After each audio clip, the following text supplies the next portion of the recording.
Alam niyo yung si Natasha, talagang anak ni Ebon yan.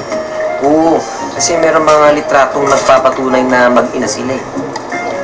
Eh, nung araw, yan si Natasha, nawala yan ng brownout. Kaya itong si Ebony, nagpunta sa ibang bansa. At dun siya yumaman.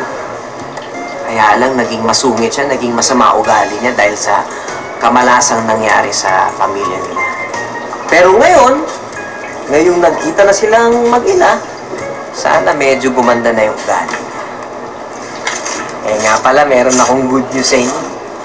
Dahil posibleng itong si Ate Aiza ninyo eh, magkaroon na ng scholarship! Yay! Yes! At may good news na rin po ako sa inyo. Ano yun? Ito na po ang antidote na pangpabalik ng dati niyo pong kulay. Oh, talaga? Sus! Ito na. Sige po, tabi na muna po kayo. Baka sige, matamaan po kayo ng experiment. Okay.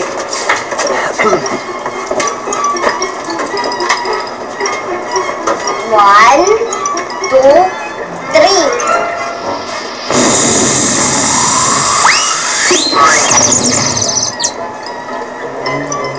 Oh, bakit? May iba ba kulay ko? Ano? Blue? Pink? Yellow? Green? Yellow? Ano? Blue? Ano?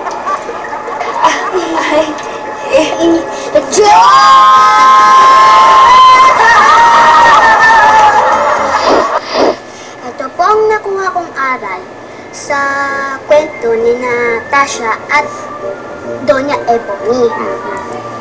Minsan, ang mga tao nabubulag at nasisilaw. Nabubulag sila sa totoong pagkatao dahil ang nakikita nila ang kulay ng balat.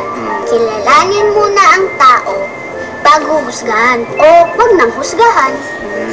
Parang yung sinabi ni Melanie Marquez, di ba? Do not judge my brother because he's not a book.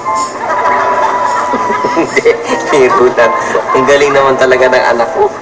Talagang very proud ako sa'yo. Tsaka, proud ako sa'yo dahil dun sa ginawa mo kay Natasha. At dahil dyan, bibigyan ko kayo ng special lullaby. Okay ba yan? Makinig kayo, ha? Baby. Tatay! Tatay! Tatay! Oo, baba ka. Yung dating lalabay na lang po. Joke lang! Magigising ba kayo? Joke lang. Kasi kanina eh, binabawi ako lang yung joke mo eh. O, pitik na. Yan ang gusto niyo. Ay, yung... Wala akong pamil. Ha?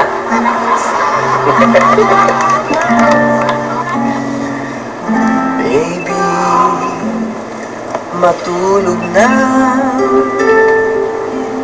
Tayo na magpahinga